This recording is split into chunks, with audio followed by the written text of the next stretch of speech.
Okay, I gotta make sure we're getting. Hey, hey, we're getting sound. Hey, hey, that's what we do. That's And get people to respond to you. Yeah, you get. I remember They that. will. They will Uh-huh. respond here. So we are just getting ready to start conscious conversations tonight, and I'm delighted to have in studio with me Miss Tanya Wheeler. Is that the correct way I should say your name? Yeah. Okay. And we've I've been very lucky in the past to have Tanya Wheeler on a couple of different times, but this time is even more special because we've got the national rally for recovery at there's Kelly Jensen tuning in. Hi Kelly, glad you're with us Kelly. tonight. We're gonna have a great show, and I'm gonna kick it off right now. So normally I kick it off with prayer, but you know what we're gonna do tonight? We're gonna do it in the show.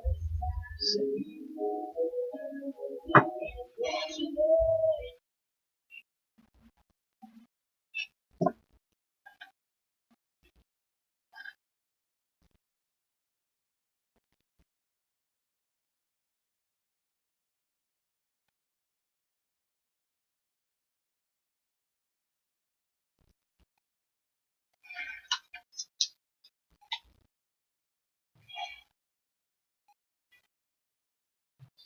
and I guess I'll kick in after this song if I can catch it.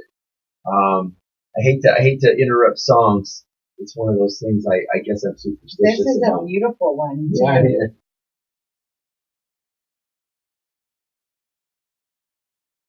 you know what? Let's test your mic. Okay. Um, Test 1, 2. Test 1, 2. Testing, testing, testing. I don't think I can hear me.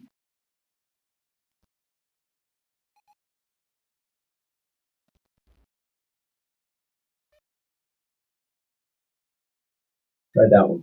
Testing 1, 2. Testing. It may be that since we've got the Mic music one. going, that and so we're going to need to we'll test it when we get a mic break. Okay. So stand by, Tanya, and we'll be.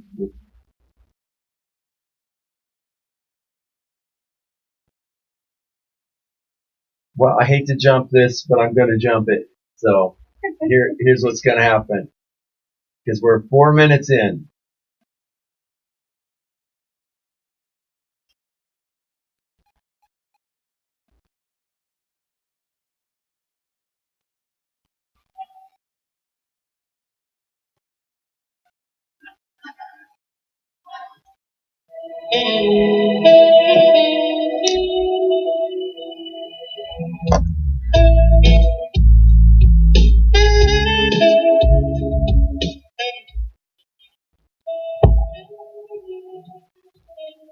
And welcome to Conscious Conversations on KUHSDenver.com, broadcasting worldwide from the Mile High city of Denver, Colorado. It's Sunday night, September 9th, 2018, and I'm your host, Stephen Ray Watts. I'm so incredibly delighted to be with you last hour Sunday night and all time zones around the world. Sit back and get ready for some uplifting, thought-provoking, and hopefully some inspiring conversation tonight. As always, plenty of music and hopefully some spiritual growth over the next 2 hours. Conscious Conversations right here on KUHSDenver.com.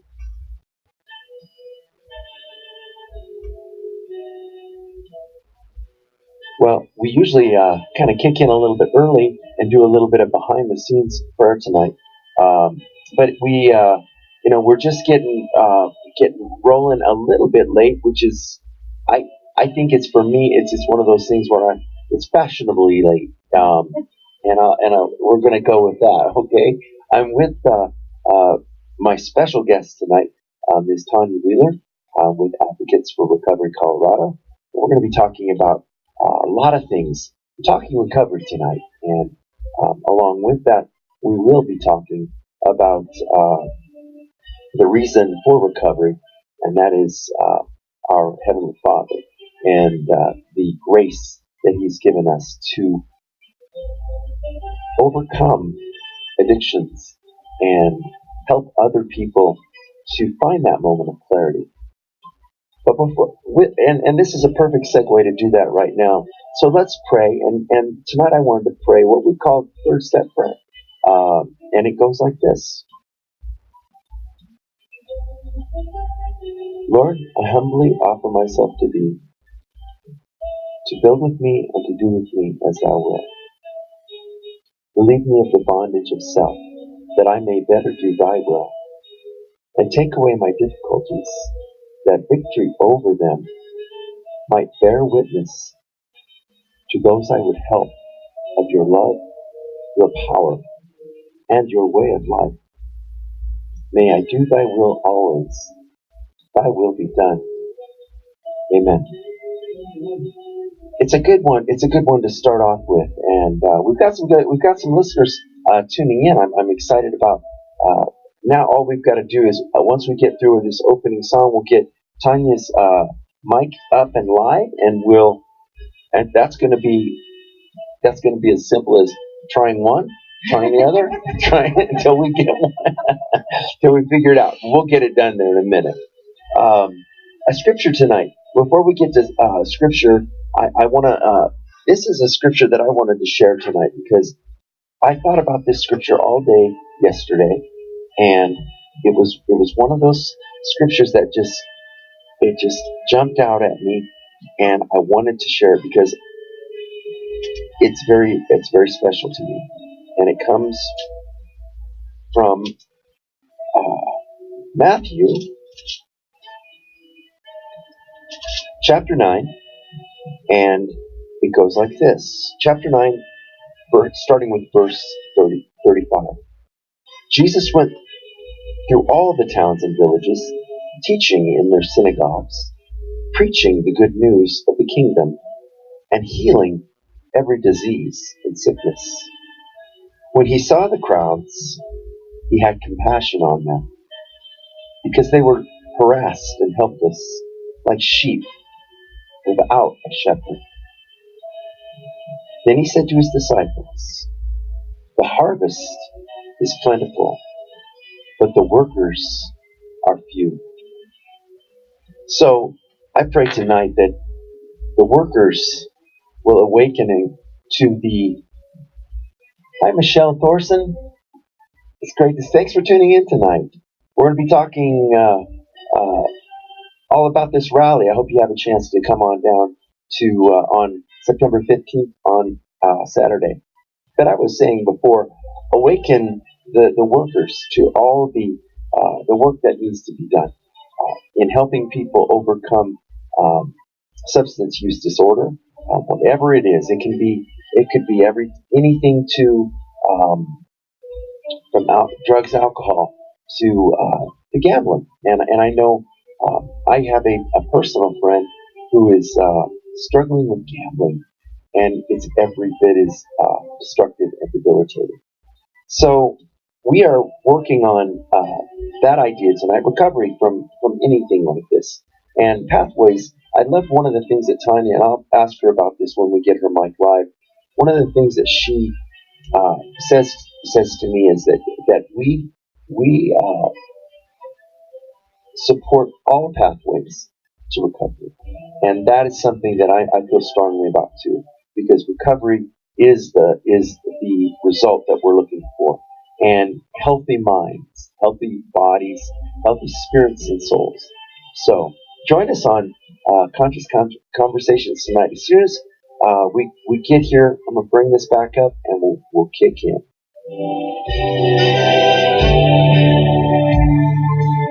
And then we're going to do Tanya's mic check.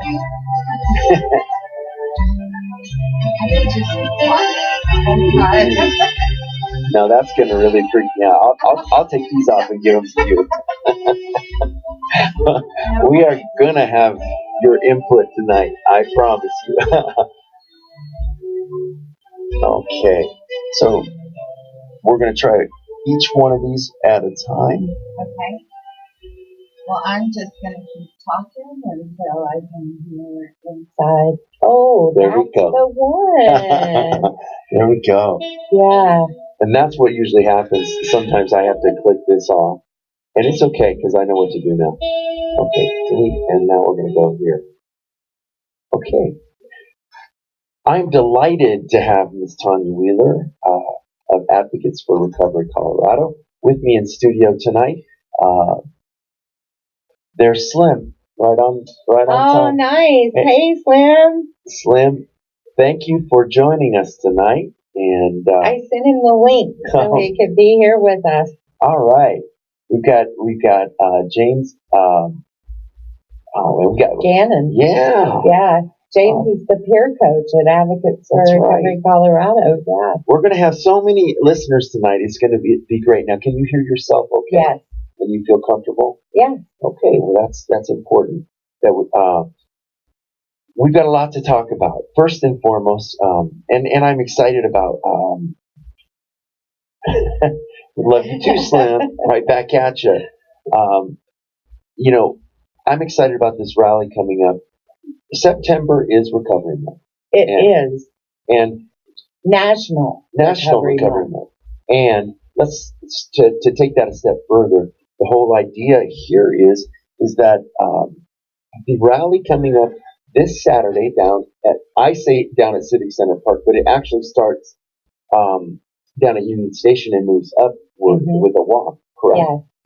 Yeah. So we're going to meet at 16th and Wine Coop at Union Station right there. That's where the walk will step off at 11 a.m. Mm-hmm. It'll go down the 16th Street Mall and into Civic Center Park.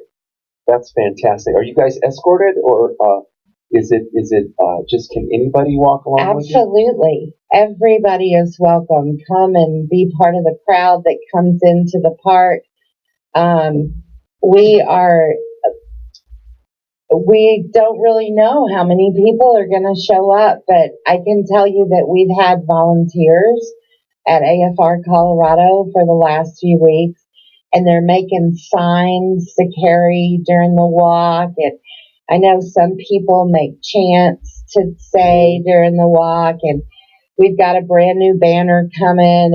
And the idea really, Stephen, is to invite the people that the walk comes across to come and join us and follow us to the park. I think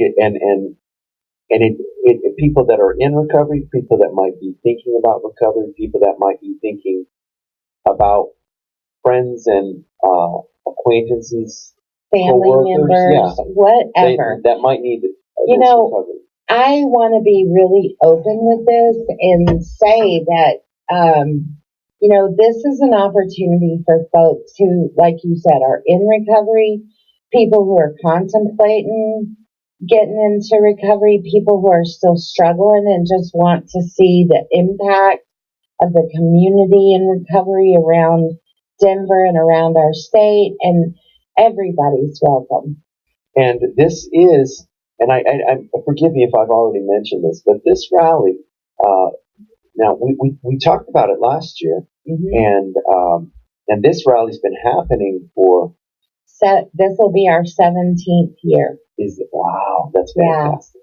Yeah. That's hard. That things like that don't really happen that often. Right. Because just as anyone who's put on any kind of an event, my brother and I used to, and my brother did the majority of the work, and he used to put on a little jazz festival at Augustana Lutheran Church. Mm-hmm. And we kind of knew a little bit of how to do it because of our experience.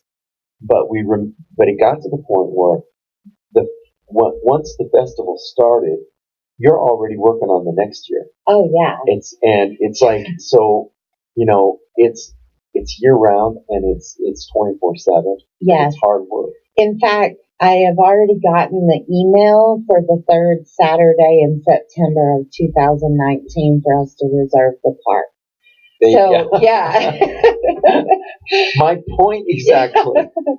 So, yeah, and it's hard work. The cool part is that we're now locked into that weekend. Mhm. So people can just know that the third Saturday of September every year is the Rally for Recovery in Civic Center Park. Yeah. Well, and I was last year I was in a community support meeting, and I was talking to a long timer that sits next to me sometimes, and I was saying, well, I was talking with Tommy Wheeler down it, and he says, that rally's been happening for years and Yeah. years. He says that's a well-known rally. Right. So, congratulations on that.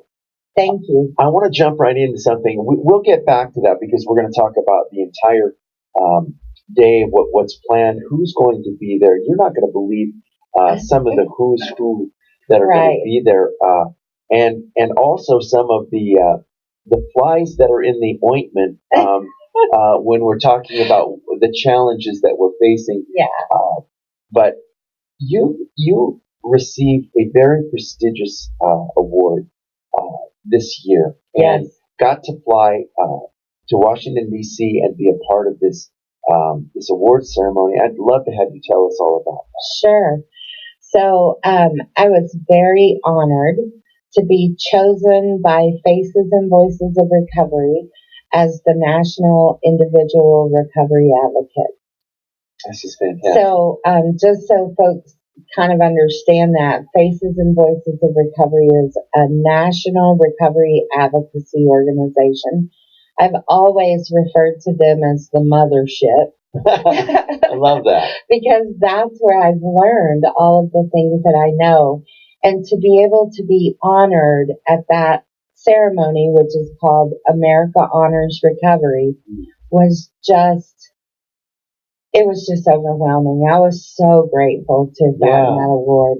I am just like, I mean, that to me is like, to receive an award for work that you've done from an organization that that you have learned so much from. Mm-hmm. That must just be like, it must be like it's like an Oscar or something. Yes. Like that, it really was. Faces and Voices, I got to serve on their board of directors from 2007 to 2014.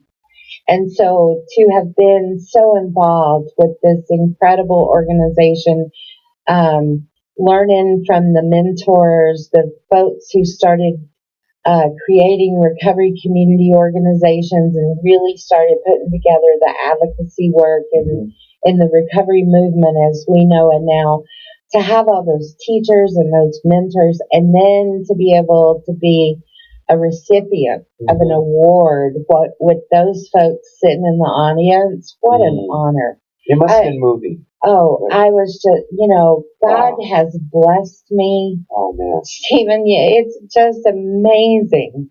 I would have so much loved to have been there and see you receive that. So well deserved. And yet, I think one of the things that comes up to me is receiving or being recognized for your work is one thing. It's people work hard, they strive, they try to get along with people, but this is different. And the reason it's different is because it's service, it's giving back. Yeah, it's what we call, for those of us that are working, that are in recovery. I mean, it's 12 step. Yeah, I mean, it's giving back, service to the people. To me, the word advocate is one of the greatest words, because it's more deeply involved than anything. Say yes, a sponsor or somebody that cares. Advocacy is deeper. It is. I think that my involvement in the early 2000s of learning about advocacy and finding my advocacy voice was incredible. Now, when I have to say this, when I first came into recovery, I didn't talk to anybody. I can remember being, well, in the very, very beginning, I was angry. I think mostly at me, but I couldn't believe that that's where I was and I had to stop using drugs and alcohol. And I was, I didn't have any self-confidence and no self-esteem. And so where I got into recovery in, Marshall, Texas, which is like 25,000 people, we had at least one meeting a week where we had a podium.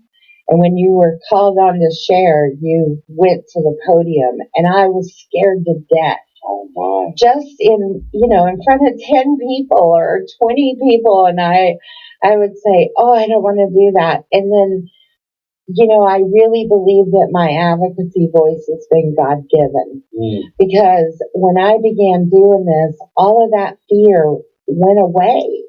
The fear was removed, and I have had the opportunity and the blessing to be able to stand up and have my voice heard. And not only that, but encourage other people in the recovery community to do the same. So in a sense, it's a calling. I think so. That stuff doesn't fall into place by mistake. No, it doesn't. I think you get to a place where, you know you how with the years of sobriety and that you've got, you know the things to say, and many times it's like me, I've got the gift of gab. I mean, I can talk, but I notice that the people like that my sponsor, he can say something so deep and so meaningful that has something so personal to do with my sobriety and it's one sentence. Yeah. Yeah, and I've experienced that myself and my mentors and sponsors through the years, and just being able to have things said to me that there's no other explanation except that was God talking through that person's mouth. Mm-hmm. Well, and people like people, and I gotta make sure I'm keeping on top of my time here. But the thing is, people like that have your long-term sobriety. One of the things that they have in common that I've found is that they always are saying, "Well, it's become easier because it's not me, right? It's Him, right? It's God, absolutely." And so by saying, and I didn't sponsor for years because I would say, "Oh, I'm not going to screw up that guy's sobriety," and then I finally realized, it ain't me. Yeah. Yeah. I know it's that way. I was gonna tell you a quick story that Please. My sponsor always told me. So she described it to me like this. She said, the person that you're working with or talking with and sharing with, that person is the nail, and God is the carpenter, and I'm the hammer. Oh, I love and that. She said to me, that. The only way the hammer does anything is if the carpenter picks up the hammer to hit the nail. And that's how this works. And us, sharing with others and helping them out. Without the carpenter, the hammer just lays there. Oh, that's a great. Yeah, I love that. I do. I love that. Something that Tanya said. We had a meeting it was a couple of weeks back. We were talking about the rally coming up, and she doesn't even know how inspiring this was to me at the time. But we were just talking about recovery and our different stories, and and she was saying, I've got this many years, and I still have to go to meetings.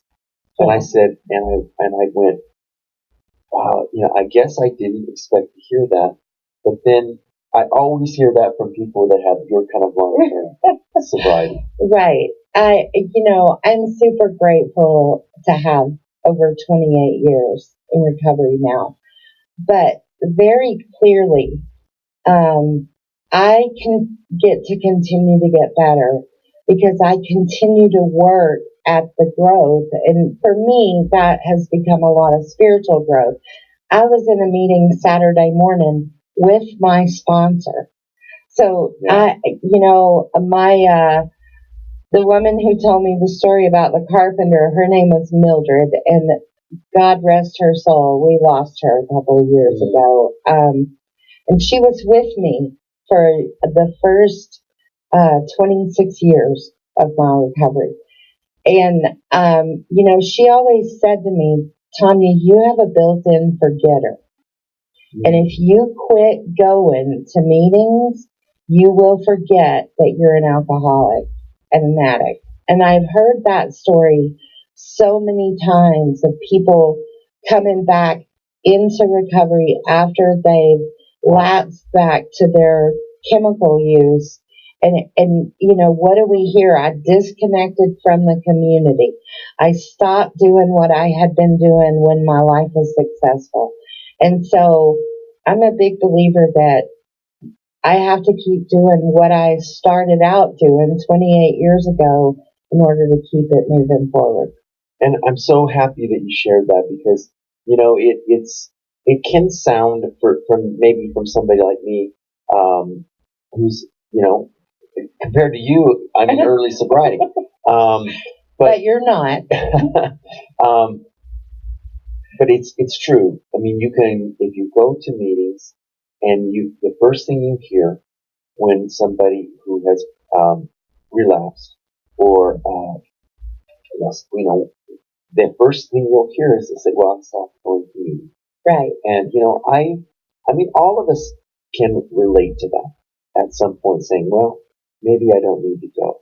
And then I tend to try to make that the time to go. Yeah. When we come back, we're gonna talk more about the festival and also recovery. But this is one of my favorite Christian artists, Christine Marie. This is her new song, "Unfailing Love," on Conscious Conversations.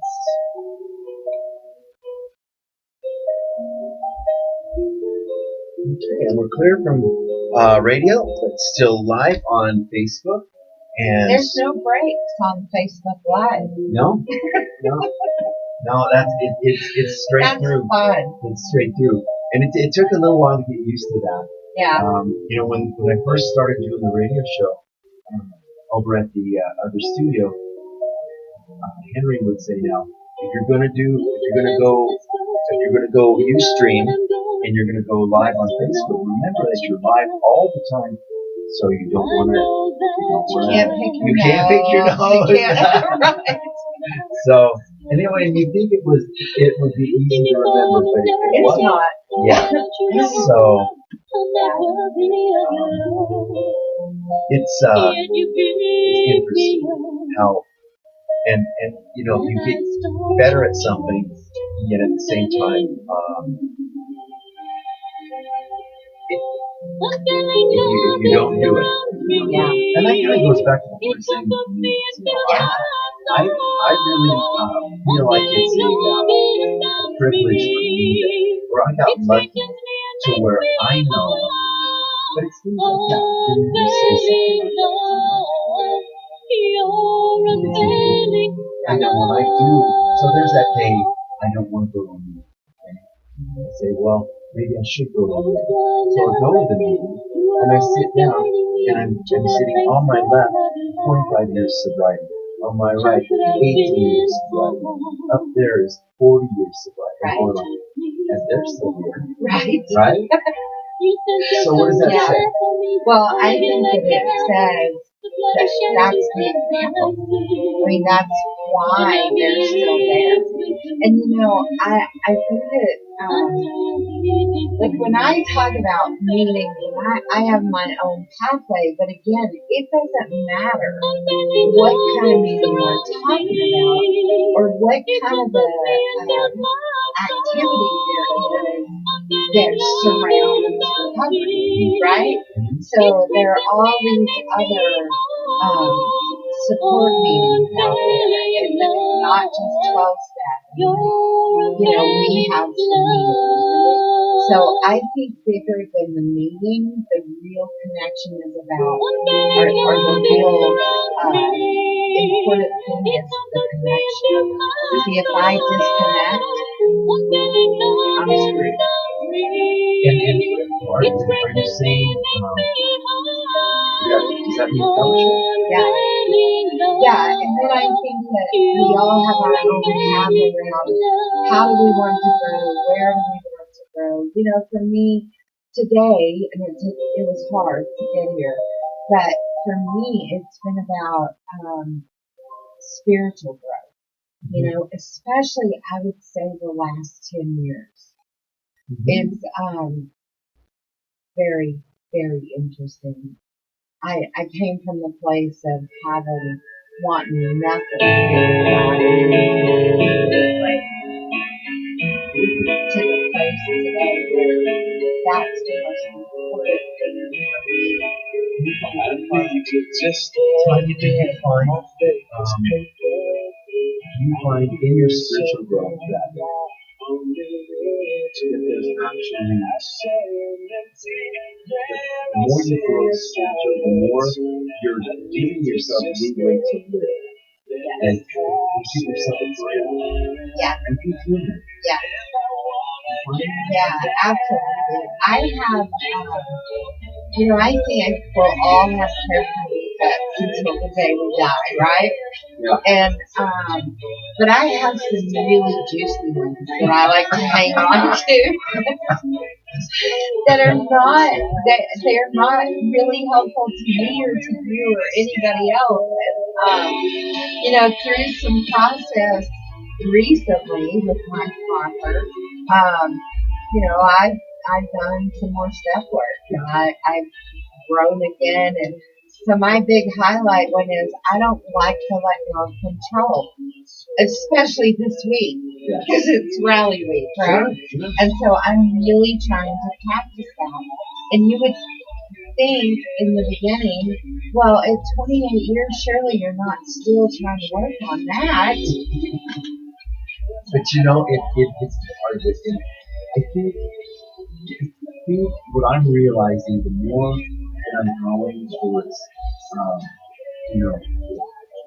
Jesus and my heavenly, what I keep hearing him saying is, stop being so hard on yourself. Yeah. Start just letting the light shine and let people see the light through you. And the only way you can do that is by not being so intense. Be at yourself.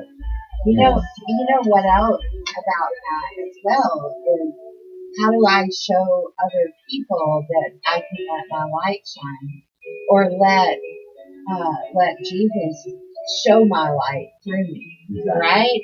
The way I do that is I stay connected. So there again, if I disconnect from the recovery community, whatever that means for me, then I have this great gift, and I just hold on to it for me, and I don't give that away. If I'm not out there where people can see, because it's not me, I was a horrible alcoholic and addict, and I could not even imagine what my life would be.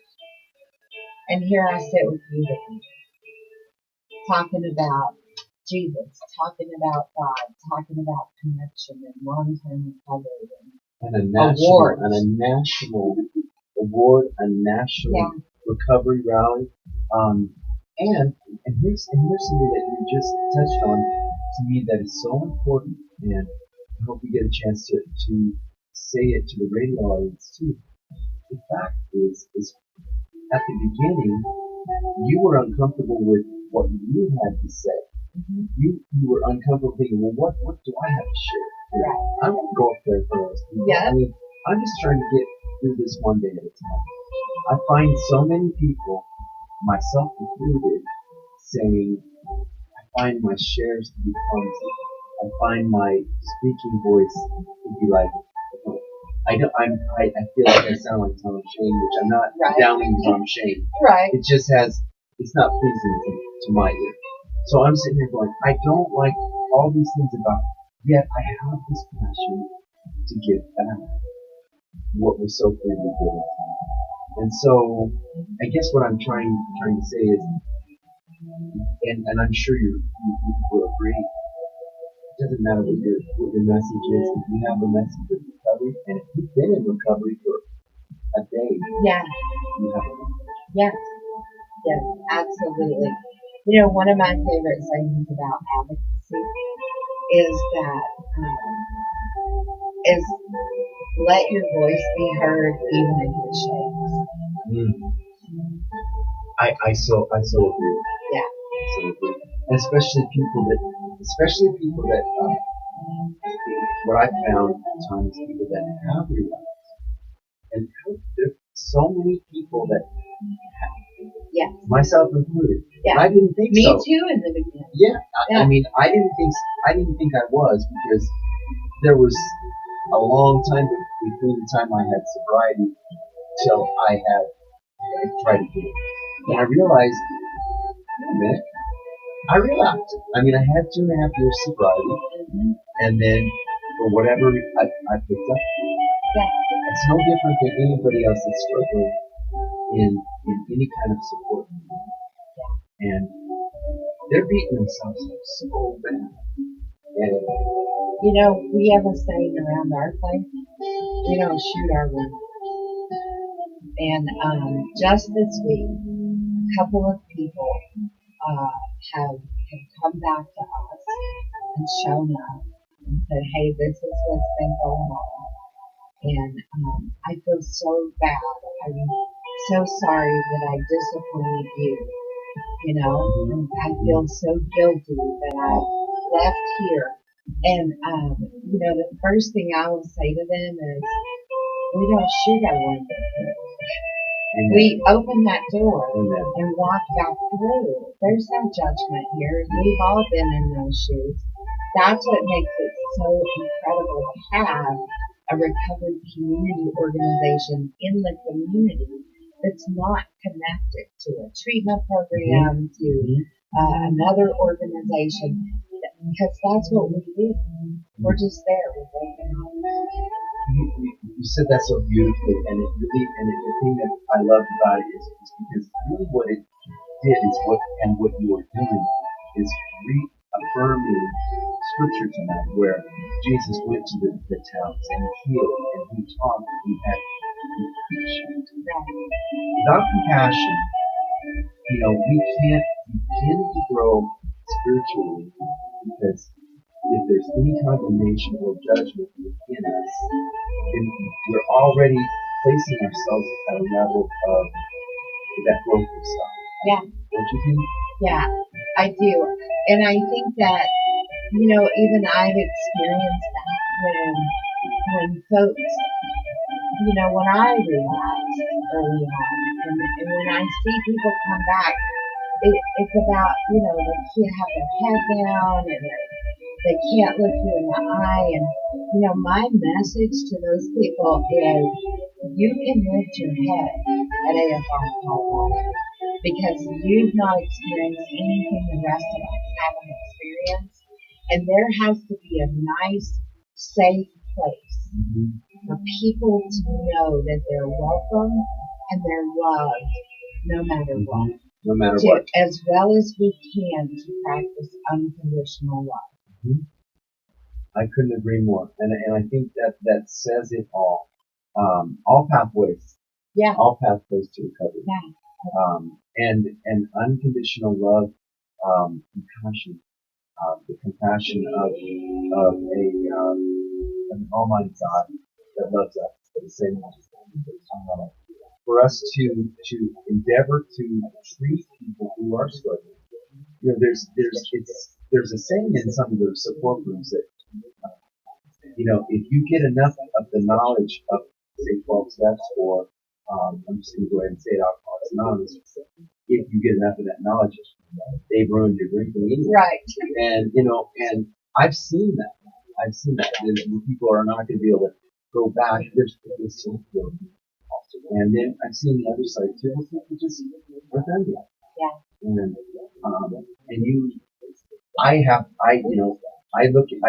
I've been around long enough now to, instead of having any kind of opinion, just watch and tell what my experience is, and that it can help me. Yeah. So, And just love them. absolutely. Well, we're getting ready to go back to on air. So we've got about a minute here. We're gonna go. Let's walk through. We started with the walk, and I'll open up telling people what we're gonna do, and then I'm gonna have you take it from there. Okay. Perfect.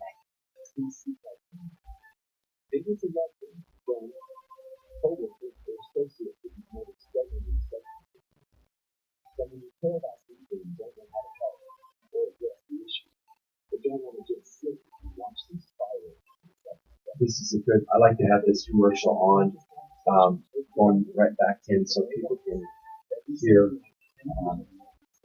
I'd love to have I'll do a commercial for you guys if you guys are interested. Oh, I would love that. So we can just play it on this show every week. Fantastic. So we've got people listening. I'm so happy we've got so many people joining us. Can you see if they comment? They do, and it pops up really Oh, quick. okay. And then right when you're trying to read it, it's like, oh, come on. You know, I haven't figured that part out yet. Right. It's okay. Okay, going live, Tanya. Okay. And you're listening to Conscious Conversations on KUHSdenver.com on Sunday night, September 9th. I don't know how it got to be September. It's got to be my age. Mine too. Oh my gosh. The summer went by so fast. And all of a sudden, now we're into September. I love September in Colorado. Yes, it's beautiful. It's just hard to beat. I mean, Yeah. we do have the seasons here in Colorado, and September is definitely one of the best ones.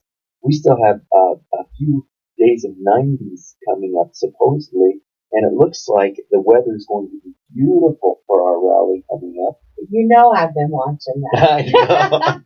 You should.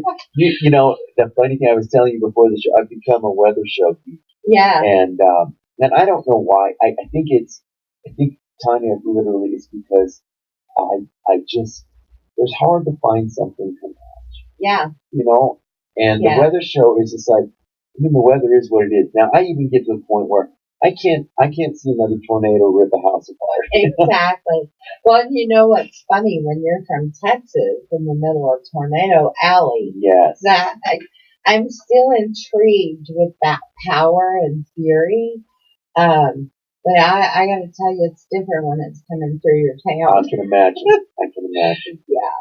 We're talking about the national rally for recovery this Saturday, September 15th.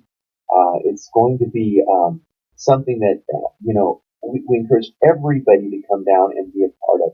There's going to be live entertainment, and there's going to be speakers, celebrity speakers.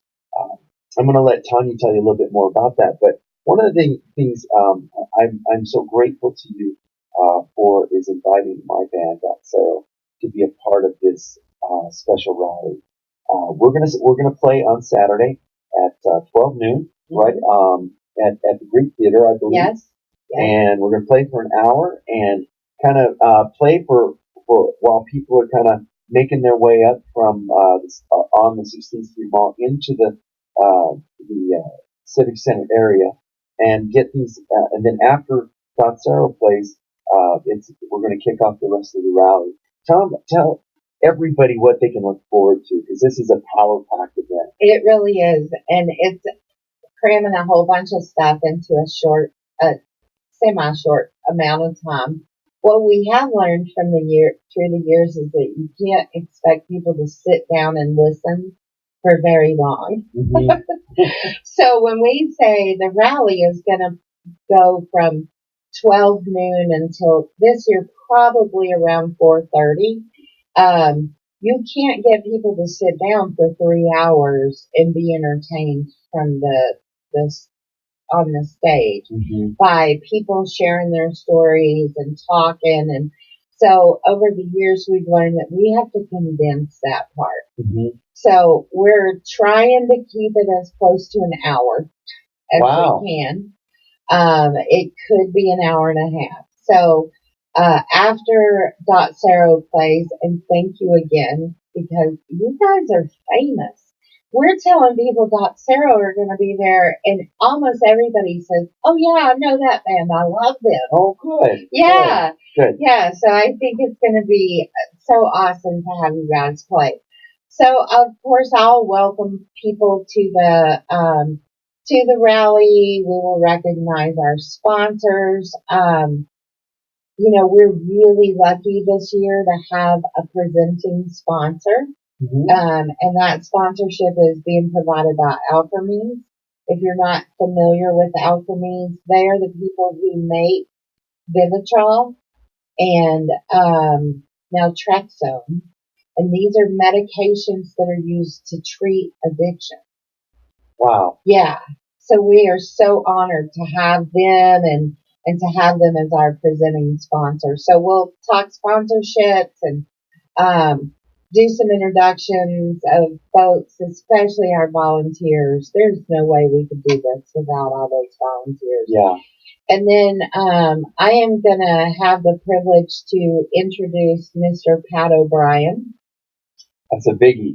Yeah, the young people aren't as familiar with Pat, but they're in for a treat, whether they Oh, my knew goodness. him during his sportscaster days or not. Yeah. You know? Well, it's one of those things, and I didn't mean to interrupt you, but with Pat O'Brien, you, for me as a person, having experienced what he does professionally, Yeah. then you find out, oh, really? He's in recovery, Yeah, 10 years. Yeah. Yeah, he's 10 years in recovery. And, he's been a sportscaster. He's been in film. He's an author. He wrote his own book or his own autobiography. Mhm. Love the name of it. So perfect for a sportscaster. It's called I'll Be Right Back After This. And it's the story. It's his personal Oh my gosh, story. Isn't that fantastic. great? Oh my gosh, that's so good. I talked to him yesterday, and he's super excited about coming out to Denver and being a part of this national event. Mhm. He's just phenomenal. You know what? That is so. That hits home so deeply. Because those of us that and I laugh about it now, but it's not really because we're very creative people, and Oh, yes. I remember finding, creative ways. If I could put that creativity, um, Oh, there's Jessica. awesome. Jessica's the bookkeeper at AFR Colorado. Yeah, I got the team. got the team. Yeah. They're all. And some volunteers Yeah. and our buddy Slim and Yeah. If I had a nickel for every time I found a way to go get that drink, yeah, and or have that available to me in case I needed it. I run every week now, and one of the things that I do on my runs is I see all the shooter balls. Yeah. And some of them aren't shooter balls. Some of them are, and so I understand that alcoholism is alive and well, and within the working community, especially those people that end up having their working outside, yeah, and have that ability. And I always, it gives me the ability to say a prayer and realize that there's people out there, and I will look at those and I'll say, Lord, thank you that that's not me anymore. yeah. But help me show people how they can find. We that moment of clarity is an amazing thing. we'll talk about that a little bit more. But I want to continue to have you line up. So we got Pat O'Brien. We got Pat O'Brien. We got Dot Sarah. We got some recognition. We have 3 awards we're giving away this year. Oh, tell me about them. Yes. So, the Recovery Advocate of the Year award is going to Representative Brittany Pedersen, who's one of our legislators who has a huge passion for recovery. She has a lot spoken publicly about her mom and her mom's addiction and her living through that. Wow. And so she comes from that place of a family member, and she's very passionate. And I can tell you, she is a champion for us. Oh, man. Up in the Capitol. Oh, man. Yeah. That's fantastic. Yeah, so we're excited to give her that one. Absolutely.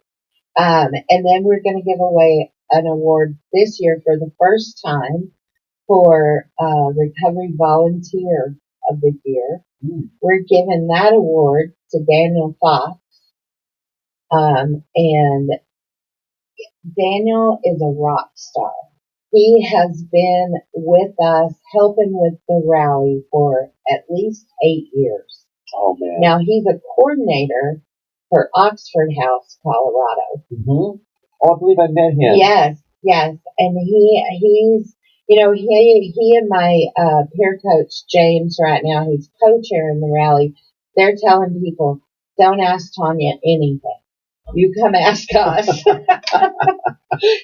She's got a full plate. Right. And so he's getting the Volunteer of the Year award. Oh, that's fantastic. Yes. Good. And then we're going to give one more away for what we're calling our Recovery Ally of the Year.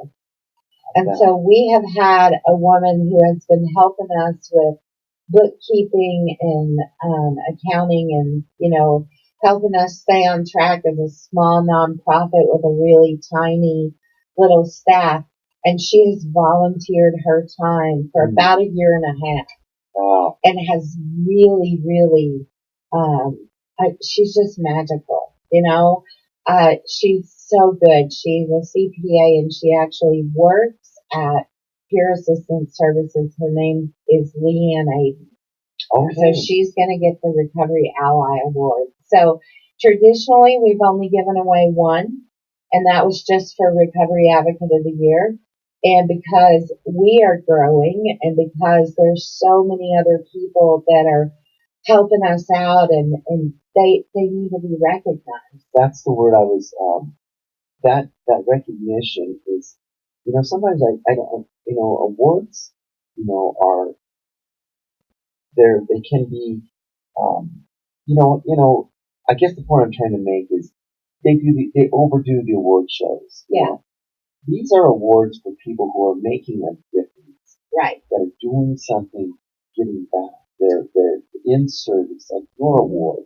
And it just goes straight to my heart when I see people get recognized for that. Well, and the awards say, this is recognition for your leadership and commitment to the people in recovery in Colorado. Like all of these people are helping on a statewide level. It's incredible. We're so lucky to have the people that are passionate about helping people get better. I think we are, and there's no doubt about it. It's divine to me that your organization is here in Colorado, because I don't know how to say this any other way than just to say it, and you can get mad at me for saying this, Colorado, but I'm a native, I have a right. It's divine that you're here because we need you here. Yeah. Colorado has changed. My Colorado that I grew up with is gone.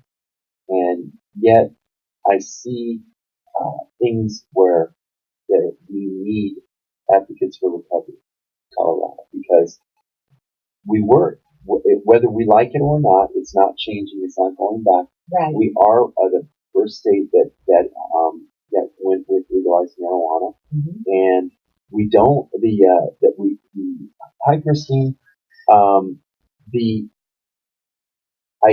and you may disagree with this. Please chime in if you do.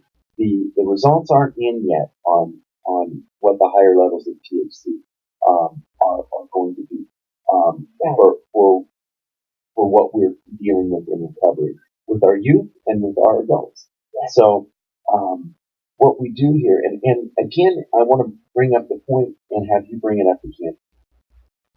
Advocates for Recovery is by being not affiliated with any of the recovery centers and, Right. the 12-step groups and things like that. You have an open book on how to approach, and the idea is that all are welcome. Yes. Yeah, that is just the way that place runs. It's the way it was set up by our founders, and one of our founding, guys, there were three of them. One of them is still around. He'll be at the rally. He's amazing. His name is Merlin Kars. Mm-hmm. And, he's 85 or 86 Really? and he's just a joy. You have to meet him. Oh, I can't wait. Yeah. And so, it's always been set that way for it to be a recovery community organization. It's in the community. It's not connected. You don't have to be part of another program. You can just show up. And, we talked a lot, Stephen, about the fact that we say all the time, we don't shoot our wounded. Mm-hmm. People come back, they show up, they feel so bad about themselves. We're the ones that are the first people to say to them, hold your head up. You're here, Mm-hmm. and we have a lot of tragedy in Colorado. Absolutely. Mm-hmm. We're still dealing with the opioid epidemic. Absolutely. And the crisis. The new numbers came out recently for 2017, and there are, I hope I quote this right, 74,000 people that died in the United States Oh my goodness. from overdose in 2017. And we don't know if that, it doesn't matter. Right. If they've lost their life, it doesn't matter what the reason is. If the drug was not a part of it, it would be different. Right. I love what my friend Lisa Rayville says all the time. And dead people can't get into recovery. So we have to save people's lives, God, right? you got so many Isn't that good ones. great? They just come out. Lisa gets all the credit for that one. And it's true though. It's true. So, over 1,000 of those overdoses were in Colorado. She can rattle those numbers. By the way, you'll get to hear her rattle those numbers. She's the director of the Harm Reduction Action Center in Denver, and she is going to train everybody at the rally how to use Narcan from the stage. Now, tell me a little bit about that. Is that something that is that will arrest an overdose? Yes, it will stop the overdose. It saves people's lives. Oh my goodness. Yes, and in Colorado, we have what they call an open prescription. So me or you or anybody can walk into a pharmacy and say, I would like to fill the open prescription for Narcan. And we can have it with us at all times. If we had people everywhere that were carrying Narcan, there would be less deaths. And so that's sort of the purpose of us training people how to use it. So she's going to it takes less than 15 minutes. She's from the stage. She is going to teach people how to use it to save somebody's life who is in the middle of an overdose.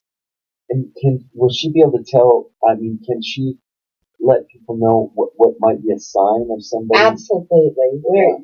All of that stuff is... Because the people are behaving strangely. I'm sorry. Yes, it's true. It just may be a sign of the times, or maybe me getting old, but there's some strange... and there are some very recognizable signs of, overdose, and especially opioid overdoses. And she is way better at all those numbers. She can rattle those statistics off really quick. Mm-hmm. But a harm reduction here again is another path, right? Yeah. And so just because this is not my way or your way, or people should not be shunned away from recovery. No. And so, what's happening in the process of that is people aren't dying. Right. It's funny because they're within the recovery community, especially within a recovery, there are certain kind of little ritualistic things that happen. Uh-huh. That's not culty. It's just the way things happen. And I got to thinking. I was thinking to myself, well, I mean, am I gonna get shot down if I tell my AA group that we're doing this and that this is, and it couldn't have been absolutely more the opposite direction. Yeah. We're saying, where is it? We want to go. Yeah. We want to tell our friends about it. This is what it's all about. It doesn't have to be. That's the biggest problem with some people is if they feel like it's going to be not inclusive. Yes. Or exclusive, Yes. and they don't get involved, and that's why we need you guys. Yeah. Well, again, we support all pathways of recovery. People need to be able to be met where they're at. And, even for me, growth happens. Like, I'm not where I was when I first started, and I think that happens for everybody in different ways. Mm-hmm. But we've really got to focus on things like reducing the transmission of HIV and hepatitis C. And I heard a commercial the other day talking about the baby boomers, the infection of HIV in that population. Can that really be correct? Yes. And so, we need people like Lisa and the Harm Reduction Action Center talking about how do you get tested? Where do you get that done? Mm-hmm. How does that work? I won't spoil her whole thing, but they'll have a table at the rally so people can go talk to them and learn more about all these things we're talking about. Well, and I hope I'm not overstepping my bounds, but I mean, I want to invite people who are not addicts or alcoholics or people that just so you can get some education on that who we are, and it's information, it's education, it's just something that you can have, it's something that you can. We're all living together, so we might as well know a little bit about it. Just because you don't have an addiction problem doesn't mean that you can help somebody that and support people. Absolutely. It's there are all these different avenues and ways and people that, quite frankly, that never are public about the fact that they've had an addiction issue and then they've, found their way out of that we don't even know. But I can tell you that Faces and Voices of Recovery, through a lot of research and the use of a research industry organization that helped them, there are over 23 million people in the United States in recovery from addiction. Oh my. Yeah. That's fantastic. Yeah. It's funny because, the anonymity thing is, I get it. I understand it. And yet, like last night we were playing a concert down in Colorado Springs. And sometimes, I mean, here's where I'm at. If I'm comfortable, if I feel the spirit move me, I will just, like these three ladies, what we were talking about last night, and all of a sudden, she asked me about, going up, and talking in Idaho. Mm-hmm. And I said, I might have an opportunity to get up there and share. And she said, well, what would you be sharing? I said, well, I'm a recovering alcoholic. I've got 9 years sobriety. And she said, oh, I'm a former drug and alcohol counselor. Oh, wow. So that's how it starts. And then you realize you're looking at somebody who's got experience that you would never have thought. Right. has walked down our path. And we all have these different experiences, whether that's those of us who have experienced addiction and experienced recovery, whether it's the family members, whether it's the allies that are behind us 100%. You know, there are very few people, I believe, today in the United States that have not somehow been touched Amen. by addiction. And you're so correct in saying that. I couldn't agree more. 23 million. Yeah. And then, I had a pastor on a while ago, a wonderful man, and he has a father who was alcoholic and recovered. And I looked at him and I told him about my son, who's a pastor, and he said, Steve, he said, you'd be surprised at how many children of alcoholics go into spiritual work or go into clergy or places like this. And I said, oh, I never thought about that. You know? So it is like it's those children and they understand having lived through being with an alcoholic father or mother. Many of them end up having the same problem, and it's hard. Very difficult. I agree.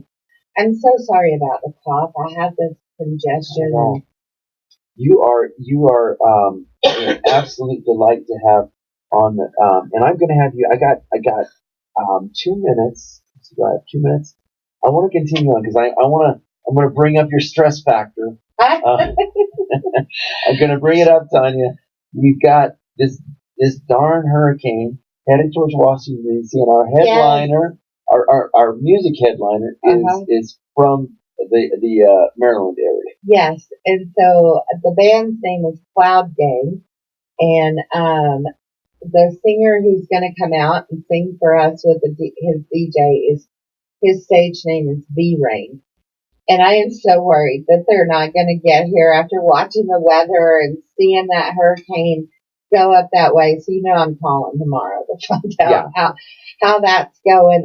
We don't have to worry about Pat O'Brien because he's coming in Los Angeles. So that's the other side of the country. That's good. And I want to make sure that I give a lot of credit to Faces and Voices of Recovery. So, they're the ones who award the National Hub event each year. They choose a Rally for Recovery to earmark as the National Hub event. And so that their staff is coming out. The director, Patty, actually changed her flight today and will be here Tuesday instead of taking that risk and flying out on Friday. So we'll have them. Bless her heart. Yeah, so she get a little bit longer stay in our beautiful. She does. She's actually going to stay a few days. Patty and I are great friends. Well, maybe we can. We're gonna get on our prayer chain, and we're gonna not only pray for this this storm can dissipate, but also that maybe we can find an alternative travel plan or something for V-Rain to get out here and make sure that works. I'm excited that it's funny because we were talking earlier just a little bit about being nervous to speak and give back, and I get an opportunity to fly out to Texas and join a Celebrate Recovery group on Monday in Forney.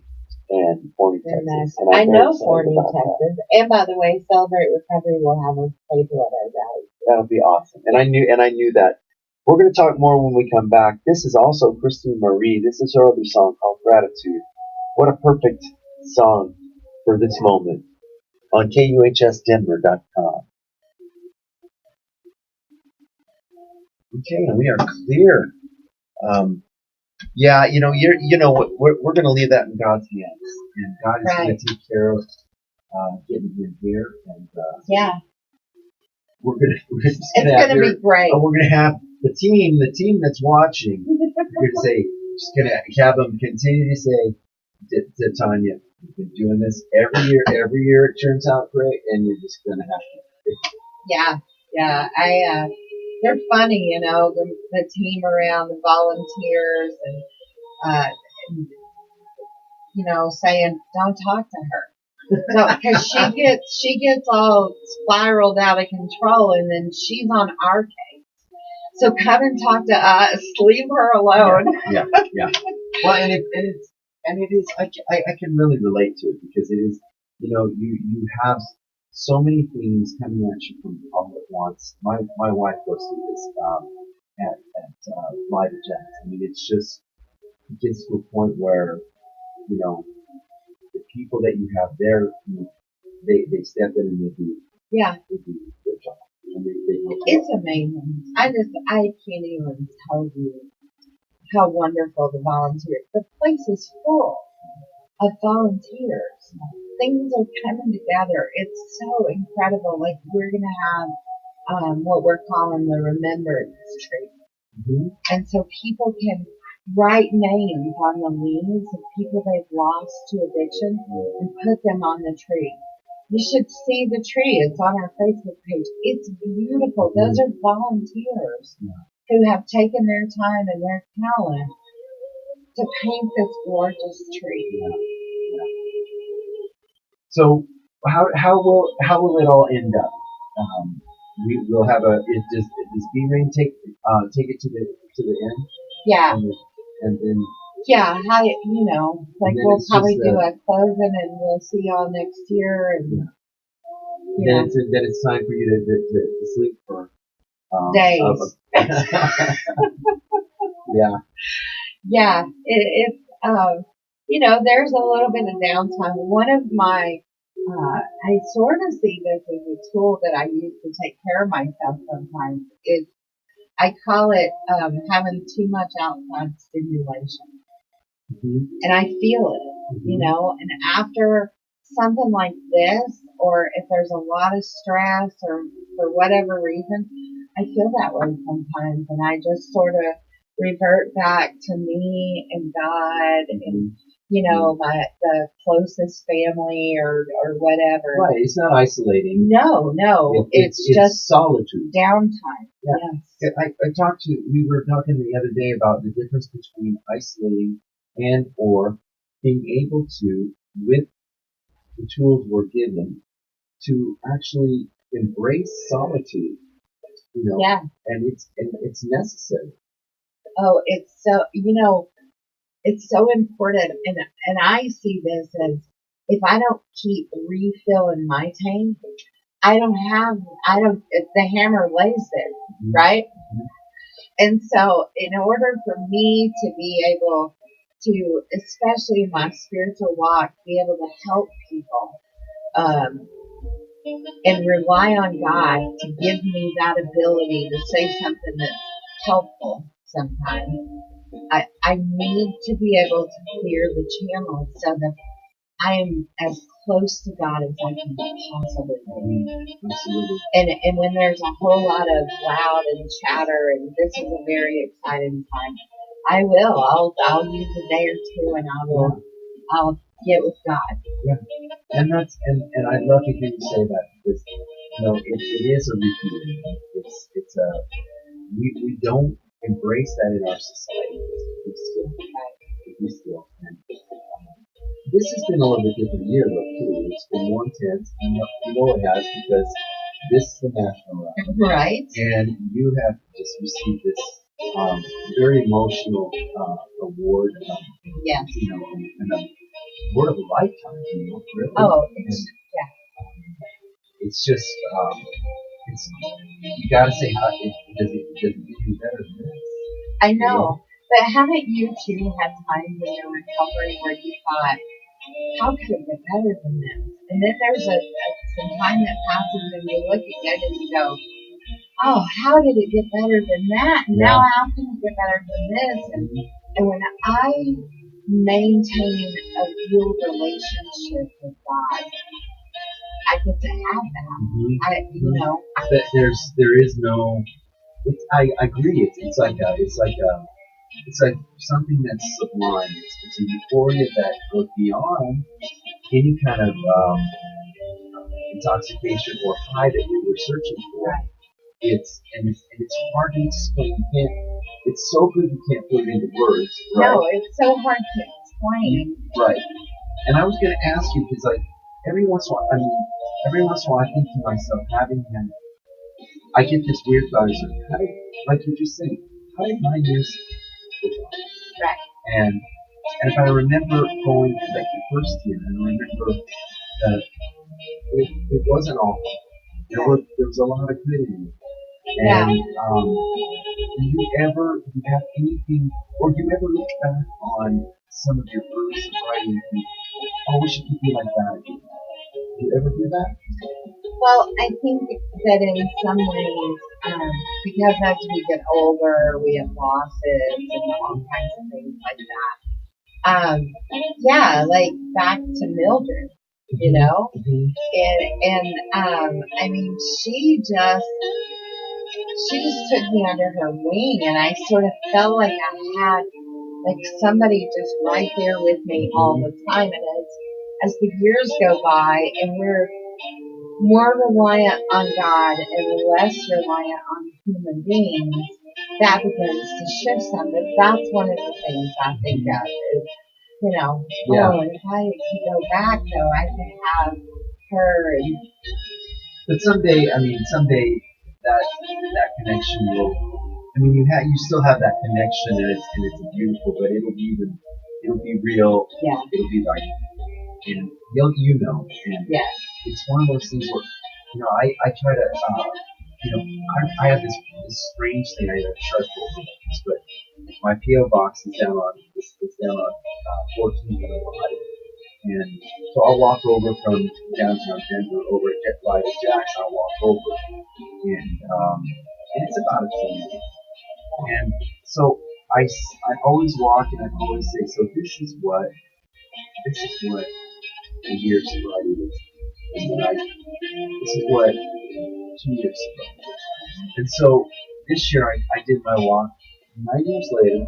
So this is what 9 years looks like. And it's really cool because sometimes you'll think, you have to be careful because those negative thoughts will try to attack you. And they'll try to say, oh, is this all you got for 9 years of sobriety? And then immediately, I quit. Yeah. It's serious. Get behind me. Yeah. Because I'm looking forward, and the time frame is with God, like you said. Absolutely. I just love that stuff, and I'm so excited that your next birthday, we call them birthdays in Texas. Yeah. We call them belly button birthdays. Mm-hmm. It's going to be double digits. Yeah. I mean, I'm and you know what that's done, Tanya, it's made me actually just kind of like dig into the one day at a time. Right. Because I'm sitting here going like, I can't make it unless I just go one day at a time. Right. And yet, what I gained from, like I say, the whole idea of this rally on September 15th, City Center Park, is the idea, all pathways to recovery, fellowship. Yeah. And with fellowship, I'm convinced that we always try to put up barriers rather than not barriers. Right. I believe we need to welcome people in and stop pushing them away. People are dying for God's sake. Can we pay attention to that? And so that whole fellowship and connection and, we don't do any real treatment at our place. Right. Everything we do is done by peers, and we have some peer services, but one of our favorite parts is the recovery fun activities. Like in the summer, we went to the park and we ordered a kickball set, and we had a bunch of people out playing kickball. It was incredible. We grilled some burgers and and laughing and having the greatest time. Just yesterday, we had a barbecue at our office at 70th and Federal. Nice. People were making signs for the walk, and there were kids running everywhere. And, because our office, as you know, you've been there, it's like, it's a house. Yeah. So you come in and you feel comfortable, and there's coffee and fellowship Community. and connection. Yeah. Yeah. Fellowship and it's key. It's the key, and it's I'm convinced it's what our Heavenly Father always, it was the plan from the beginning. From there's not supposed to be separation. It's supposed to be communion, and that communion is we find that we have more in common than we have. And if you find one thing that you have in common, if you look completely different from somebody else, and yet you still have two. Yeah. And you still, and if you can't see that, then it's just the truth. Yeah. I gotta ask you though, you see people, that how do you? Because there are a lot of people out there, their behavior is mistaken for just behavior that's addictive, abusive, destructive. It's a cry for help, maybe. Yeah. How do you reach that person? Well, there's truth to people have to have a desire. However, before I was the director at AFR Colorado, I've been a counselor for many years. And I used to think just by my own belief, and I didn't have anything to base this on, that, I bet people finish treatment and stay in recovery and all of that when they have that real desire and they are not necessarily got the nudge from the judge, right? Mm-hmm. That, you have to have all that. You know what? If you look up the data, the people who have a requirement, they do better than the people that just come in and go, I just decided. Oh, and wow. Yeah. Wow. So there's data to back that up. I think that one of the most important things is stop pushing people out. Mm-hmm. Just because you don't look like me, or just because your beliefs aren't the same, or because you don't love the same type person I do, or you are a different race from me, whatever the case is, we need to connect and stay connected. There's a lot of truth to it. It takes a village. I couldn't agree more, and it's so well said. Have you ever seen a person who's destroying their life, and you can just see it by the way and it's obvious, and it's just like so. And you ever confronted them, Tanya, and said, "Hey, is this an outcry for help? Are you crying out for help?" I mean, because what their first knee-jerk reaction is going to say, "Oh no, They don't want it bad enough. They're not." Yeah. And yet, I wonder if somebody might, by the brashness of just saying, "Hey, are you crying out? Is this a cry for help?" Do you think somebody could respond to something? Yes. So, it's a good thing we can't hear the people on Facebook watching us laugh when I say this. Yeah. I sort of have a big mouth. And I am pretty honest and outspoken, and I have said those words many times. Have you? I'm so happy to hear you say that. And call a spade and say, this is what I hear with your mouth, but this is what I see with the behavior. And to be able to do that in a way that's loving and caring. Bingo. Not, you need to go, get out, go. Yeah, that's not what we've had I'll just say it's sort of been an eventful week or two around AFR.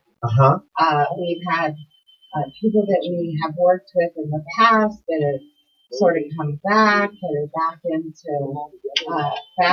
their active recovery, help some people get into treatment. We have a very close friend that we love a lot who was missing for a while. Just got word that he's okay. I'm supposed to meet with him on Tuesday. Like, you know. I'm sorry to. We're gonna just jump right in, and you're listening to Conscious Conversations on KUHSdenver.com, and we were in a really great conversation with my special guest, Ms. Tanya Wheeler, with Advocates for Recovery Colorado. We've been talking about the rally coming up this Saturday, September 15th, down at Civic Center Park. Although the walk starts off at 16th and Wynkoop and goes all the way up to 16th Street Mall to Civic Center Park and the Greek Theater, where we're going to have this great big national rally with celebrity guests, including, well, I'm going to let you tell. Well, first of all, including Dot Saro, who's going to play at noon. And we are you don't want to miss that because they are amazing. We're going to have Pat O'Brien come and share his recovery story with us. We're going to have awards. We're going to have tons and tons of resources. And we're going to have B-Ring come and play a live concert for us. Faces and Voices of Recovery will be on the ground. Now, will he share his testimonial, or is he just mainly going to perform and then be available for people who want to? You know what? I can't imagine that he won't have some things to say. Yeah. You know what I mean? Because that's a story. It's part of what makes him who he is. Yes. And, you know, we've gotten really used to listening to B-Rain and Cloud Gang at our place. Mm-hmm. So yesterday during our barbecue, we had them roaring through the speakers. And, I mean, their music is just incredible. You know, he's a great rapper. And it's all the positive message of recovery. It's awesome. That's awesome. And that is it's so refreshing. Yeah. So refreshing. Because it is that elemental force of rhythm, music, lyric, performance that can move people. Yeah. And when it's done in a positive manner and it's done in a sense to attract people to possibly the idea of change, the idea of recovery, the idea that, you know, this isn't a forced thing, but it's available for you. Yeah. And check out. And to see people having fun. Yeah. Yeah. And you know, we're not a Guam lot, right? First thing that, we're not. And the other thing is the first thing that people think that, and it's good for them to see musicians, you know, because we can play better. And I'll say that we do play better. It takes a while. Yeah. And we dance better, believe it or not. Yeah. We can move to the beat better. You think I'm lying? No, I'm not. But a lot of people that are addicted and have substance use disorders, they think, you know, especially entertainers think that you can't do this without it. Right. And so it's crazy. One of the things that you brought up that we were talking about, I really wanted to make a point of, as I'm multitasking, which I'm not known for, and is that you brought up something important, and that is to be able to reach out to somebody who might be crying out for help, but doing it in a way that is self-destructive. Okay, you can see the signs. Maybe I'm not so sure I'm as good as somebody else, but sometimes it's obvious. But you brought up a point here, and I wanted you to talk to our radio audience about being able to call somebody and talk to them about something, or talk to them about possible recovery, and doing it in a manner that is not what's the word I'm looking for, Tanya. It's not talking down to them. Right. It's not making them feel like they're not loved or that they're lower. You know, I think it's so important to be honest with people And to be real, every time somebody patted me along and said, it's going to be okay, and, oh, you don't have to change any of that, nothing positive came out of that. What really helped me was when people were honest with me and told me the things that they saw and laid it out in front of me. And so I was sharing with you that I'm sure that we have audience members laughing. I do. I tend to have a big mouth and I tend to be very honest with people. I've had many of those conversations where it's not, the key to me is doing it with love and doing it with compassion. Mm-hmm. And it's not about yelling at somebody. It's about saying to them, I really care about you. This is what I see. Mm-hmm. I'm going to call this what it is. How can I help you? See, that is exactly, you just hit the nail on the head, and like we were talking about, because that is what it's all about. Right. Being able to, that's being an advocate. Yeah. Being honest. And I bet you everybody that you hear that would receive that correction or discipline with love will respond to it, because it's not accusatory. It's not meant to harm. Yeah, it's not hostile. I will tell you, they don't always respond right in that moment. Right. Yeah. And, that's the other part that I think is important, is allowing people to step away after they've been given some information, mm-hmm. and give them time to process that. Whether that's through prayer, whether that's through talking with somebody else, whether it's self-reflection. I'm a big believer. Our job is to plant the seeds. It's not our job to make them grow. Mm-hmm. But I'm never going to stop planting seeds. Yeah, yeah. But being real with folks, being real with people is a gift that some have. You have that gift. My wife has that gift. And I don't yet. But I say yet because if I can recognize it in others, I can learn how to emulate and hopefully someday be able to say, you know what, dude, this is what I see you doing. Yeah.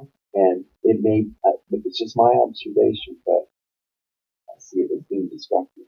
Yeah. I'm not sure. I thank you for saying that, and I will be the first to admit it's hard, mm-hmm. especially when it's maybe your friend or your someone you're working with, but it doesn't serve people to be dishonest with you. Mm-hmm. It's not. I mean, and that we could do. Tanya, I'm sure you would agree. We could do an entire show on simple honesty. Mm-hmm. But the idea of honesty, if you could grasp onto one thing, and if you could grasp onto the idea of being honest, you got a good start. Right. With one person. Right? Yeah. We don't have to tell everybody. Right. I don't have to repeat it over and over. If there are people out there who are struggling, it's very important to understand that, sharing something that is real helps it to lose its power over you. And I practice that all the time. That's still an example in my life. And so, we don't have to scream it from the mountaintop, but to get to people who understand because they walked in your shoes, mm-hmm. and to be able to just be real, take that mask off and just be real, that's where the healing begins. I couldn't agree more. And it's a talent that I think, that we all need to cultivate. And it's funny because when you brought it up, it had such an immediate impact on me because in my devotions this morning I was reading um, 2 Corinthians chapter 2, where St. Paul was reprimanding the church of the Corinthians. There was a certain man that was creating havoc within the new church and questioning his St. Paul's authority to preach. The whole idea is that what he was getting at was he needed to reprimand the church and tell them what they were doing wrong, but at the same time do it with love And do it encouragement. and encouragement so that they would continue to build strength and gain strength from it. And then the other key is that and bring this guy back into the fold with full forgiveness Mhm. and allow the growth to begin. And that's so to me it's such a perfect example of the work that you guys are doing. And this rally that we get to be a part of. I'm so thrilled, to uh, have this be a part of my journey in sobriety. It's gonna strengthen me in this year, this 10th year of sobriety, where I'm trying to gain footing at being double digit. Right? I'm looking forward to that. I mean, Yeah. I won't lie. Yeah, of Um, course. We all couldn't wait Yeah, to get to the double digits, but one day at a time, one day at a time. right? Because that's how all of us live. That's how Christ designed us, right? One day at a time. Yep. And so, but yeah, those are huge milestones, and they should be celebrated. And that's what this is all about, Stephen, is celebrating recovery, showing our community, our home community, that recovery is alive and well in Colorado. Right. And I hope that one of the things that is a result of having this rally is that we build a stronger and more cohesive community of people in recovery and recovery at large in our state by having this celebration. Yeah, and I totally agree with that. And I think that's one of I hope I'm not saying the wrong thing because but I want people to know that Steve Watts of Dot Zero is in recovery and that Dot Zero supports recovery and supports all paths to recovery. And that we're a part of this community. I'm extremely proud to be a part of. Yeah. And I understand that. This is our cool event, our cool annual event. I just want to say out loud, we provide recovery support services. And again, none of it's clinical. It's everything we do is done by peers. From some of our board members being in recovery, me as the director being in recovery, the staff being in recovery, because that's who better to understand than people who have been there. And so everything that we do is about support from people who have walked in those shoes. And I'm super grateful to the funding that we have because we don't charge people. Right. So if people need an individual peer recovery coach to sit down and talk to, we do that. If they want to do a support group that's outside of sort of the normal 12-step, we do that. If they need to have some fun and connect and build some new friendships, we do that. We are now doing peer recovery groups in different locations, at the Women's Beam Project, at the Mile High Workshop, at Harbor Light. We go in there every week and we do peer recovery support with the folks that are there.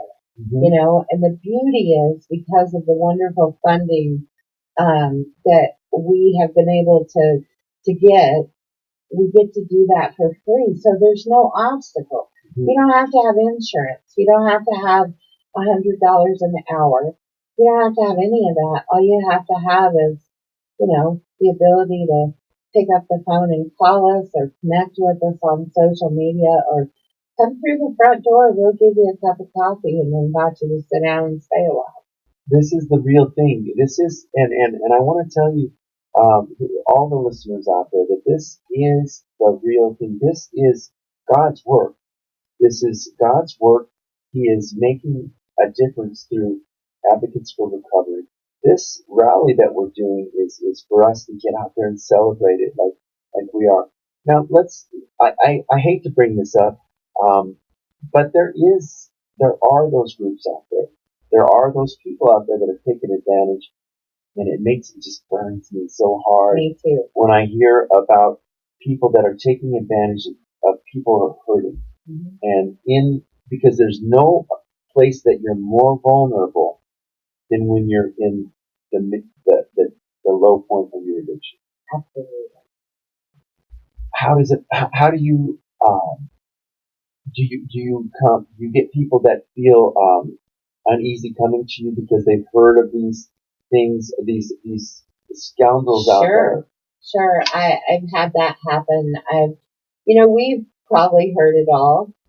Everything from I've been involved or connected to this organization, whatever they do, and I got my trust ruined or something happened. Mm-hmm. And all the way to, people have opened nonprofits even. Mm-hmm. And in the name of recovery, I'm going to help these people. And, I've heard the horror stories. And what I do with that is I just keep telling myself, God is bigger than this. Mm. God is bigger than this. I love that. And again, if we could tap that 23 million people to stand up somewhere and say, I'm in recovery and I'm proud of that, so many things would happen. We would be people would be able to hear our voices and we could become more of the proof. And, I really believe, and this is the advocacy right here, but I believe that we are a constituency of consequence, but we have to open our mouth. Mm-hmm. And I understand that some people want to keep their recovery private, and I respect that. Mm-hmm. But can you imagine what it would look like? How many changes would happen if half of those 23 million people came out and stood openly like you and I do and say, I'm a person in long-term recovery, and here are the gifts that I've got. Yeah, I mean, it would be. It's not a taboo to. It's honest self examination and self improvement, spiritual growth, Right. and yet there is always going to be an element of, because we do live in a broken world, that there is going to be. But what you said was so key. It was so key. When you said, God is bigger than that. And that, I mean, I wish, because I saw American Greed. Right. And I saw that dude, and I'm going, how could he do that? How could he take, and then I saw an AOL feed the other day about, a guy that accidentally, or whatever, like we talked about earlier, Tanya, whether it was accidental or not, he overdosed. Right. In a sober living house. And I'm going, oh, it's not supposed to happen. And yet, we understand the imperfection. That's when what you just said has so much depth. God is bigger than all this. And honesty tells us that if we're doing the right thing, God will use that, and that's what will grow. Yeah. And He'll allow us to be able to use that to help others. Like that, I just know that. How do I know that? Because I've lived that for 28 years. I came from the spot of being absolutely scared to death of God. We could have a whole show on why, but baggage, things that weren't true, things you're told as a child, all that stuff. So I get to sit here tonight and talk about from a girl who would sit with Mildred and tell her, I'm not praying. You don't get it. Whatever this God thing is, he's punishing me. And I don't know what for, but me being an alcoholic and an active addict is part of that punishment. And now you want me to ask God to help me? I don't think so. And very, very early, she used to say to me all the time, Tanya, your God's not big enough today. You can borrow mine. She'd tell me that all the time. I love that too. Right. I used to, because I borrowed part of that. I borrowed part of that. I always think that, that one of the AA's biggest assets is that, choose it out of your own understanding. Right. But if you understand your God, it may not be big enough. Right. Right. Absolutely. That's, I love that because that could not be more true. Yeah. I believe that we were put here to help people. We were put here to be of service to others.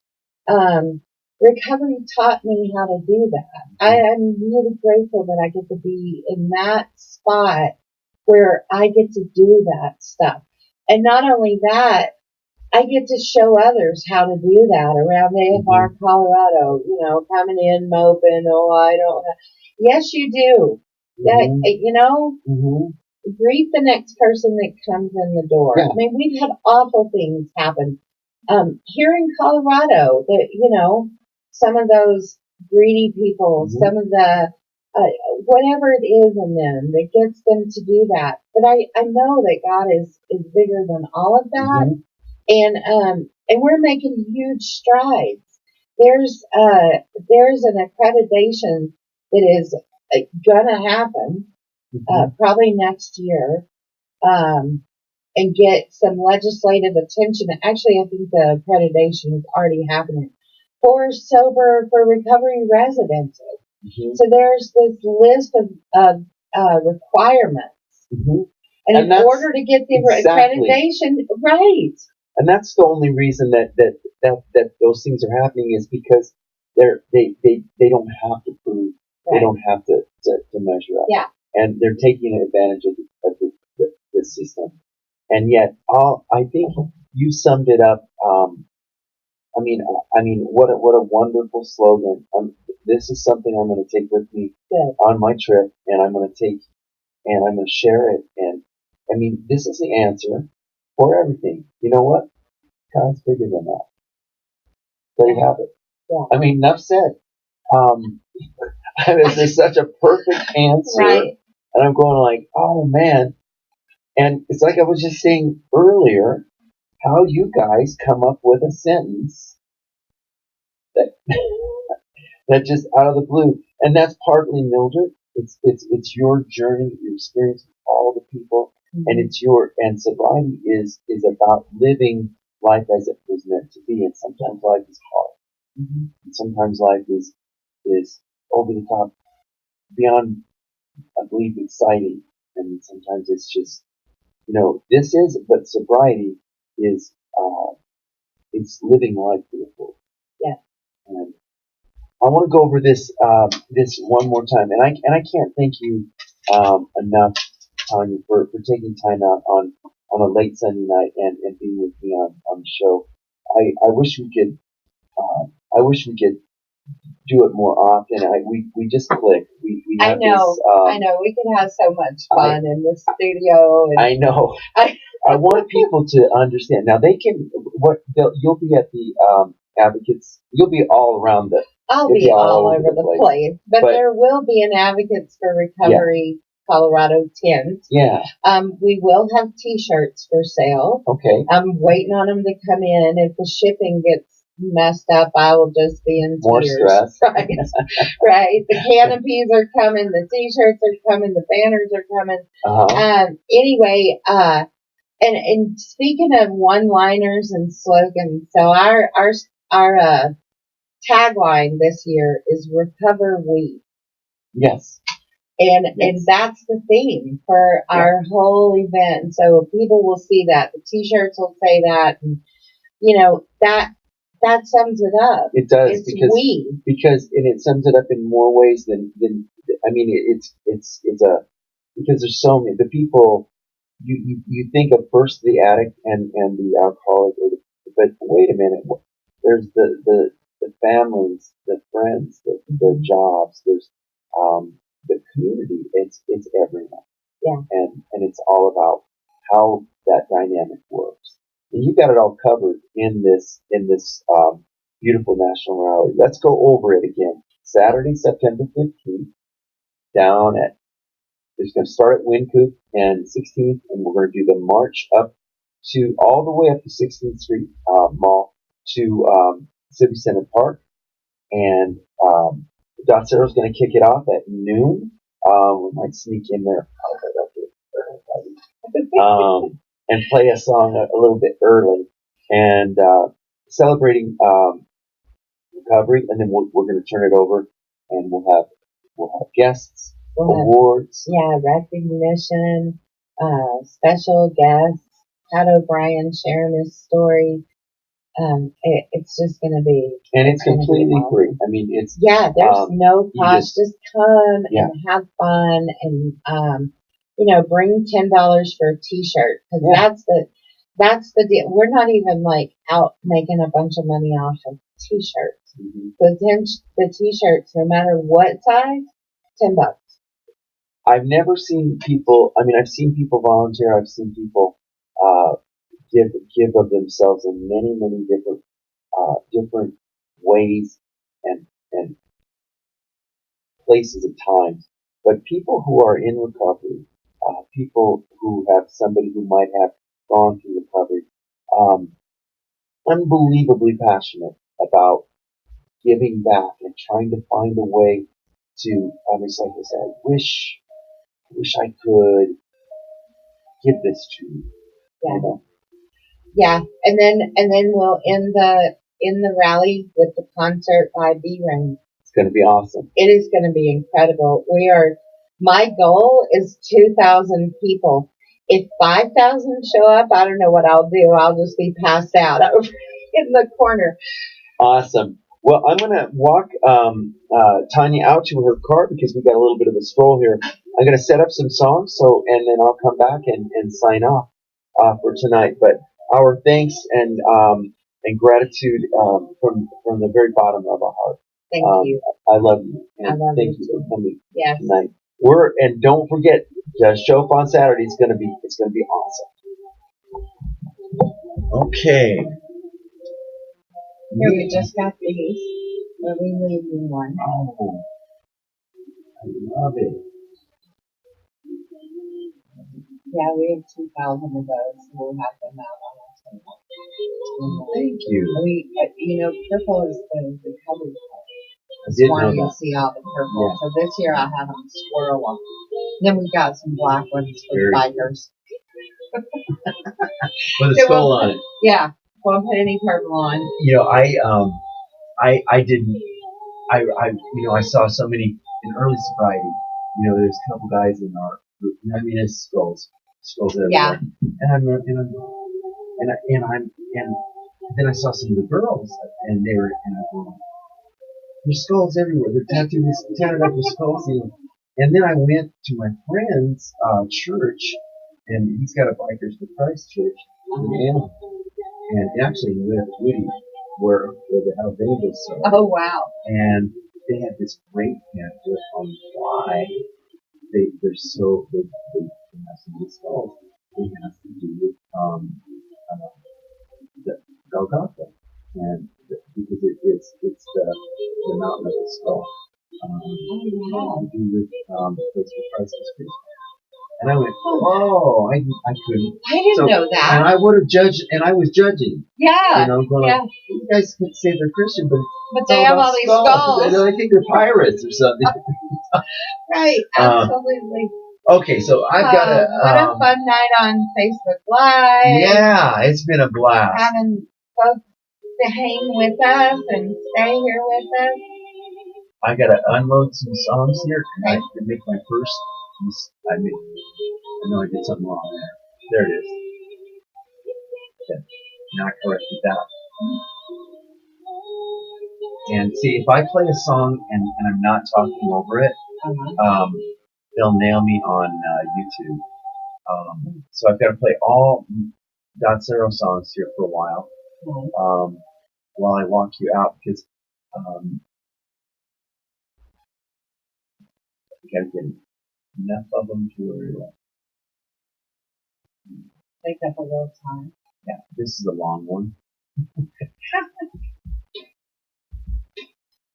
That's more than funny. Oh, because the music's playing. I was like, wait, what is that noise? Yep. I must be tired. Well, it's midnight. It's midnight, Yes, girl. yes. I'll be right back. So, Bye, guys.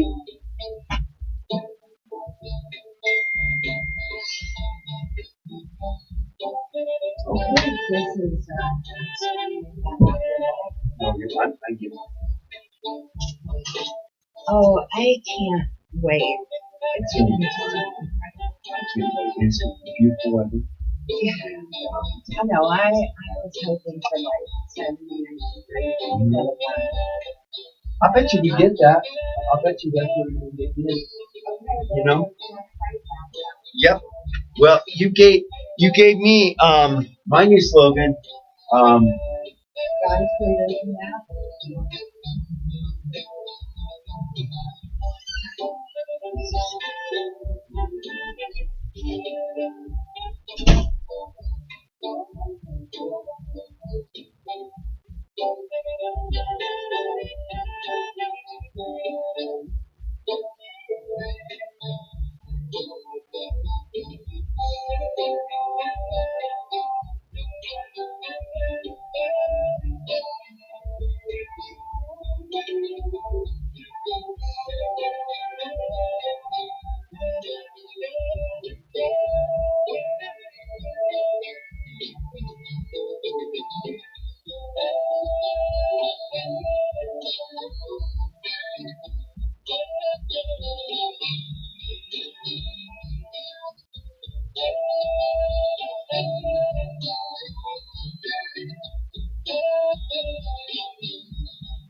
That didn't take that long.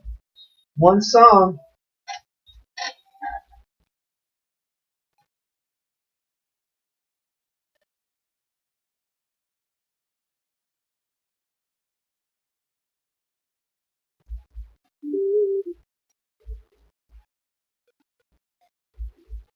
Okay, I'm going to go ahead and click us in to sign off.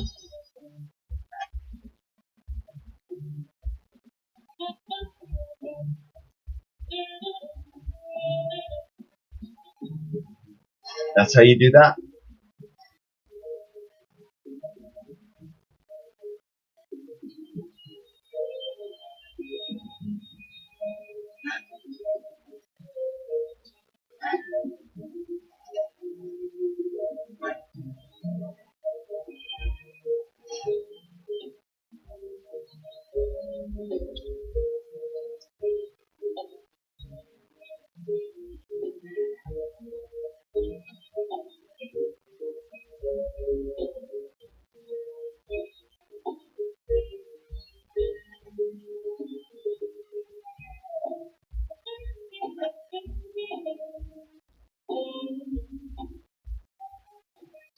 Well, it's been an incredible night on Conscious Conversations right here on KUHSdenver.com. I tell you what, it's been a while since I've had a guest in studio, and I can't think of anybody better than my friend Tanya Wheeler with Advocates for Recovery Colorado. She gave me this cool bracelet. It says AFR Colorado, and then it says Recover We, which is the slogan for this year. And I'm going to be wearing this all week long and at the rally and taking it on my trip. Bless her heart, she's an amazing woman, and she gave me a slogan that I can use I plan to use for my recovery trip coming up.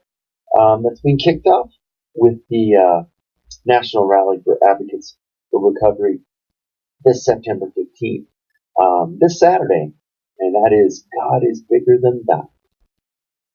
And I couldn't agree more. That to me says it all.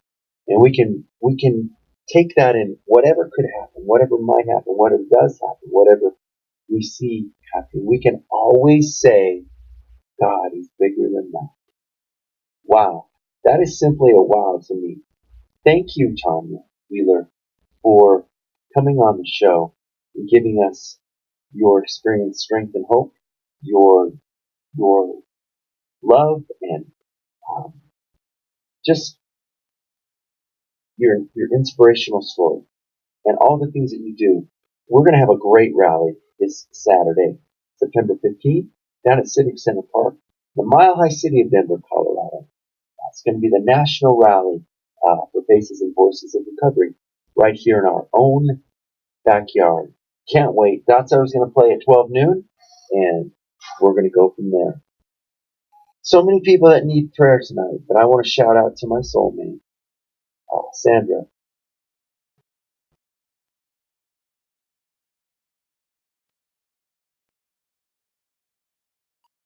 I love you, Sandra, with all my heart. I want to thank you for how much you do for me and how much better you make my life by being in my life. Thank you. God bless you. We need prayer for Bill. Bill's behavior is showing us a cry for help, and he needs our help. So prayer is the best place to start. Ray needs our help. Ray is in the hospital and recovering from surgery, and we ask for Christ's healing touch and His healing both in all ways, physical and spiritual and everything, to help Ray to continue on the mend. Mary needs our prayers as well, and we send our prayers that you would help the tests come back in a positive way for complete healing for Mary as well. There's so many other people that need our prayers, people that are struggling with substance abuse and with debilitating diseases, and also Caroline, and with her mother going into hospice and getting ready to come be with you. Prayers for that relationship and help with that experience. Our benediction tonight. To Him who is able to keep you from falling, and to present you before His glorious presence without fault and with great joy, to the only God our Savior be glory, majesty, power, and authority through Jesus Christ our Lord, before all ages, now and forevermore. And in the words of Charles Dickens, and his famous story that is, in many ways, my own story, a story of redemption, a story of reclamation. As Tiny Tim would say, God bless us, everyone. For Conscious Conversations, I'm Stephen Ray Watts. Good night.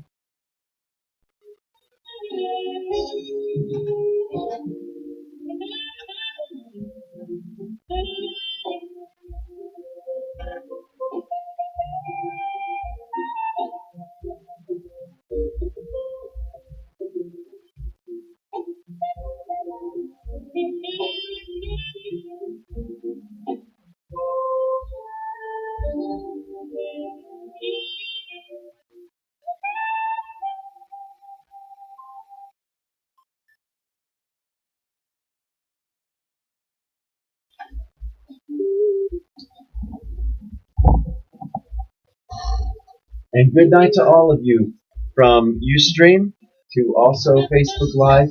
Thank you for joining us tonight. Go out and have a blessed week. We'll see you at the rally on the 15th.